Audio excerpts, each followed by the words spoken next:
যে কথাটি আমি শুরু করতে চাই যে কম্পিটিশন কমিশনের ডিরেক্টর সাহেব ওনার কথা দিই, যে এটা স্পষ্ট দৃশ্যমান যে 2009 সালে আওয়ামী সরকার আসার পর তারা কাদেরকে লাইসেন্স দিয়েছে, কারা সেটার বেনিফিশিয়ারি হয়েছে, এবং বিটিআরসি নামের যে কমিশনটি, সেই কমিশনটির ভূমিকা কি ছিল এবং কি হওয়া উচিত ছিল, সেগুলা আমার মনে হয় এখানে নতুন করে আসলে ভেঙে বলারও কিছু নাই।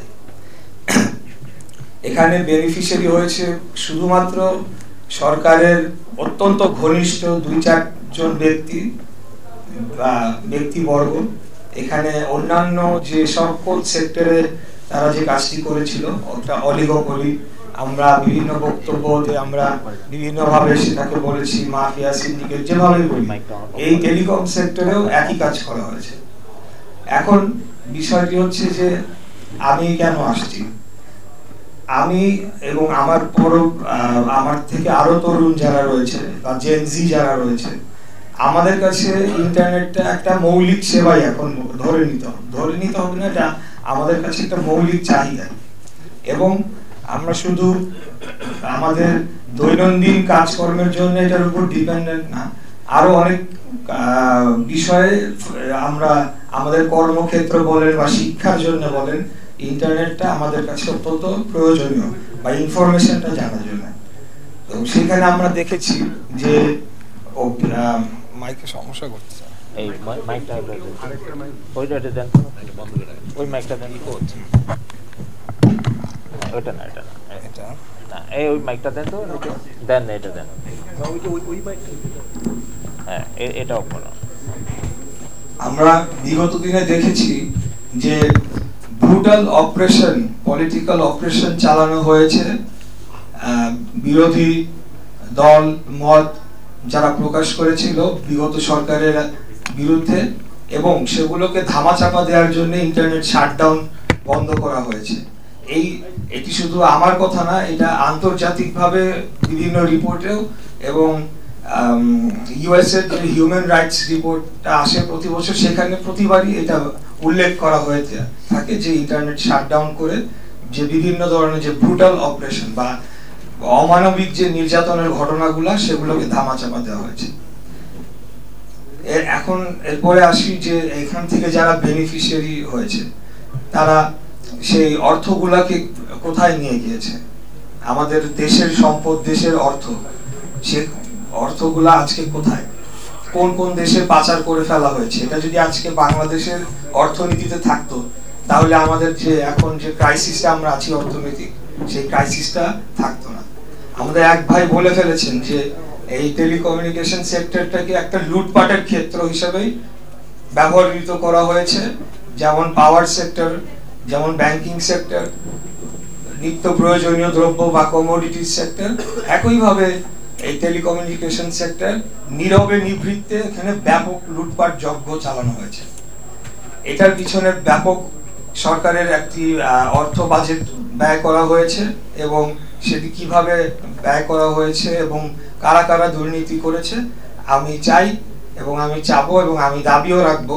আমরা কিন্তু বাই দ্য ওয়ে এখন সরকারের অনেকের বক্তব্যে অনেকটা এরকম মনে হয়েছে যে আমরা মনে হয় গত 6 মাস, অর্থাৎ আমি বাংলাদেশ জাতীয়তাবাদী দলের একজন সদস্য, আমরা মনে হয় ক্ষমতায় ছিলাম বা আছি, আমাদের এই কাজগুলো করার কথা ছিল। আমরা স্টিল এখনো বিরোধী দলে, আমরাও দাবি জানাতে চাই এখান থেকে যে এটার শ্বেতপত্র প্রকাশ করা হোক, যে কারা কারা দুর্নীতি করেছে, কিভাবে করেছে, এবং এই অর্থগুলোকে কিভাবে আমরা আবার বাংলাদেশে ফেরত নিয়ে আসতে পারি।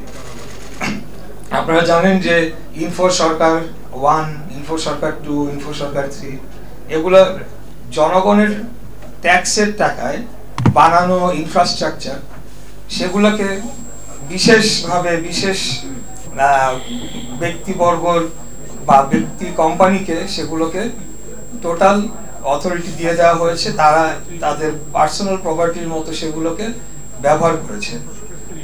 অথচ এটা কিন্তু ব্যবহার হওয়ার কথা ছিল জেলা উপজেলা পর্যায়ে, কানেক্টিভিটি হবে। এখানে সরকার যে গভর্নেন্স সিস্টেমের কথা বলে লুটপাট চালিয়েছে, সেই কাজটা কিন্তু হয় নাই, যে আসল যে কাজটা করার কথা ছিল কিন্তু এখানে ব্যক্তি কিছু কোম্পানিকে সুবিধা দেওয়ার জন্য তাদেরকে এই সরকারের টাকায় জনগণের টাকায় বানানো ইনফ্রাস্ট্রাকচার সেগুলোকে লিজ দিয়ে দেওয়া হয়েছে এবং প্রাইসিংটাও তারা সেভাবে ঠিক করেছে। আছে তো একজন বা দুইজন যদি থাকে সেখানে তো আর কোনো কম্পিটিশনের বিষয় আসে না, সেখানে তো প্রাইসিং এর আর কোনো যেভাবে ফিক্সিং হবে সেভাবে প্রাইসিংটা হবে।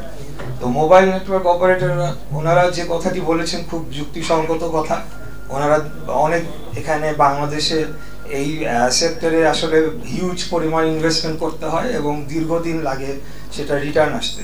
তো সেখানে ওনাদেরকেও যদি সুযোগ দেওয়া হতো তাহলে আমি মনে করি অবশ্যই সেটা ভালো হতো, কিন্তু যেহেতু আমাদেরকে দেওয়া হয় নাই, এখন কিভাবে সেটা আগামীতে রিফর্ম হবে এটা নিয়ে আমি টেকনিক্যাল ব্যক্তি না, আমি রাজনীতিবিদ, আমি রাজনীতির ভাষায় কথা বলবো, কিন্তু টেকনিক্যাল যারা এক্সপার্টরা রয়েছেন তারাই আগামীতে সাজেস্ট করবে যে জনগণের জন্য সবচেয়ে ভালো কোন জিনিসটা হয়, জনগণের কাছে কিভাবে ইন্টারনেটটা আমরা সবচেয়ে কম মূল্যে পৌঁছায় দিতে পারি এবং একদম প্রান্তিক পর্যায়ে যাতে ইন্টারনেট ইউজার আমরা তৈরি করতে পারি।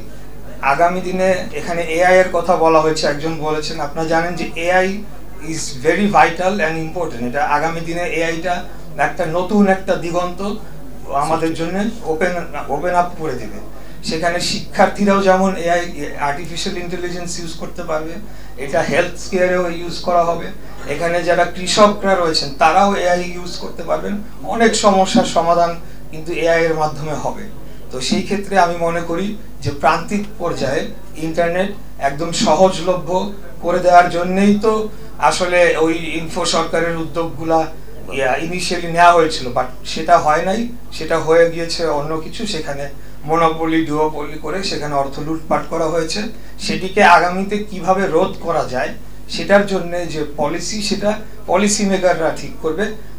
আমি সবশেষে যে কথাটি বলবো এটা সত্য, এটার জন্য দায়ী কিন্তু পলিটিশিয়ানরাই, কিন্তু কোন পলিটিশিয়ানরা সেটা আপনাদেরকে মাথায় রাখতে হবে। কোন সরকারের আমলে এই ধরনের যে পলিসি করা হয়েছে এবং ব্যাপক লুটপাট করা হয়েছে সেটি মাথায় রাখতে হবে। বাংলাদেশ জাতীয়তাবাদী দল বিএনপি একটি 31 দফার সংস্কার প্রস্তাবনা গ্রহণ করেছে, সেটা বহুল আলোচিত হচ্ছে। সেখানে দফা 9টা আমি একটু উল্লেখ করতে চাই যে সকল সংবিধিবদ্ধ এবং সাংবিধানিক প্রতিষ্ঠানকে স্বাধীনভাবে কোনো হস্তক্ষেপ ছাড়া কাজ করতে দেওয়া হবে। আমি যতটুকু বুঝি বিটিআরসি একটি সংবিধিবদ্ধ প্রতিষ্ঠান হওয়ার কথা, তাদের উচিত ছিল এগুলা রেগুলেট করা, কিন্তু আপনারা দেখেছেন যে সকল কিছু যে এক ব্যক্তির দ্বারা নিয়ন্ত্রিত হয়েছে, এখানে সকল কিছু দলীয়করণ করা হয়েছে এবং বিটিআরসিরও অবস্থা তাই, এবং এখন পর্যন্ত সেই অবস্থাতেই আছে। তারা রেগুলেট করেছে, তো রেগুলেট করে তারা ব্যারিয়ার সৃষ্টি করেছে যাতে আর কেউ না ঢুকতে পারে এখানে, এবং লাইসেন্সিং দেওয়ার ক্ষেত্রে 27টা লেয়ার তৈরি করেছে। এই লেয়ারগুলা, এই লাইসেন্সগুলা কারা পেয়েছে এটার একটা আমি মনে করি যে একটা প্রপার সার্ভে হওয়া উচিত, হয়ে তাদের পরিচয়, নাম, পরিচয়, ঠিকানা দিয়ে একটা স্ট্যাটিস্টিক্স দেওয়া উচিত যে এটা দলীয় পরিচয় কত % দেওয়া হয়েছে আর নির্দলীয় বা যারা প্রিভিয়াসলি ব্যবসার সাথে জড়িত ছিল তাদেরকে কত % দেওয়া হয়েছে। তাহলেই কিন্তু একদম টোটাল চিত্রটা বোঝা যাবে যে কি করা হয়েছে। আর সর্বশেষে যে কথাটি বলতে চাই যে আমরা রিফর্ম করার জন্য এখানে আজকে আমার উপস্থিতিটা হলো কমপ্লিটলি যে রিফর্মের পক্ষে। যেটি বলেছি, আমরা সহজলভ্যে কম মূল্যে একদম প্রান্তিক পর্যায়ে ইন্টারনেটটা জনগণের কাছে যাতে পৌঁছায় সেটি আমরা চাই। আর আরেকটি বিষয় একটু বলি ফেলি, কারণ যেহেতু কথা হচ্ছে যে কিভাবে এটাকে বাস্তবায়ন করতে হবে এবং কিভাবে এটা মানে আমাদের যে ইনফ্রাস্ট্রাকচার শেয়ারিং যে পলিসিটা, সেটার তো একটা ভালো সাইড অবশ্যই রয়েছে। তো সেটাকে কিভাবে আসলে বাস্তবায়ন করা যায় সেটা নিয়েও চিন্তা করতে হবে। এখন মোবাইল নেটওয়ার্ক অপারেটররা সবাই যার যার মতো যদি ইনফ্রাস্ট্রাকচার বসাইলো, যার যার মতো ফাইবার লে করলো, তাহলে কিন্তু একই কাজ 4 বার হলো বা সে কস্টিং কি আসলে কমবে না বাড়বে, সার্ভিসের কি হবে সেটা অ্যানালাইসিস করে করতে হবে। পাশাপাশি আমার দেশীয় যারা ব্যবসায়ী প্রতিষ্ঠানরা রয়েছে তাদেরকেও প্রোটেক্ট করা কিন্তু এটা আমাদের আরো গুরু দায়িত্ব। এটাকে আমি ইকোনমিক্সের ছাত্র না, কিন্তু বলা হয়ে থাকে সানশাইন বা সানরাইজ ইন্ডাস্ট্রি এবং সরকারের দায়িত্ব যে তাদেরকে প্রোটেক্ট করা। এখন অতীতে যারাই লাইসেন্স পেয়েছে তাই বলে সেটা নিয়ে আমি এখন আর বিস্তারিত না গেলাম, যারাই পেয়েছে কিন্তু তারা তো ব্যবসা একটা প্রতিষ্ঠান দাঁড় করিয়েছে এবং তারা তো কর্মসংস্থান তৈরি করেছে। অতএব তারা যাতে মার্কেট আউট না হয়ে যায় বড় অপারেটরদের কাছে, সেটাও কিন্তু আমাদেরকে নিশ্চিত করতে হবে। অ্যাজ আ পলিটিশিয়ান আমি সেটা মনে করি আর কি, যে আমাদের দেশীয় প্রতিষ্ঠান তাদেরকেও আমাদেরকে সার্ভাইভ করাতে হবে আরও, এবং তাদের যে কি বলে তারা যাতে মার্কেট আউট না হয়ে যায় সেটা নিশ্চিত করতে হবে। আমাদের আসলে দেশে ইন্টারনেট ব্যবহারকারীর যে সংখ্যা এটা অত্যন্ত নগণ্য, ইটস স্টিল এ বেবি, মানে ডেটা ইউজের দিক থেকে যদি বলেন এখানে অনেক আরো ডেটা ইউজ করার আমাদের চাহিদা বাড়বে এবং সেটা বাড়ানোর জন্য আমাদেরকে সেই প্রপার পলিসি নিয়ে সেই প্রপার ইনফ্রাস্ট্রাকচারটা দিতে হবে দেশকে।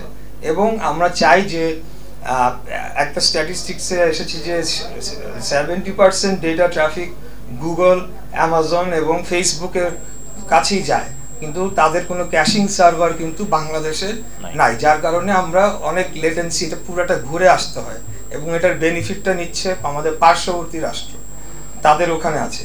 আমরা চাই যে এই ধরনের যে আন্তর্জাতিক মানের প্রতিষ্ঠানগুলা তারা বাংলাদেশে আসুক এবং বাংলাদেশে সেও যাতে এই আইটি সেক্টরটা ডেভেলপ করে ইন্টারন্যাশনাল স্ট্যান্ডার্ডে, যে এবং এই বড় বড় কোম্পানিগুলো তারাও ইনভেস্ট করবে, এটার মাধ্যমে কিন্তু কর্মসংস্থান বাংলাদেশেও হবে।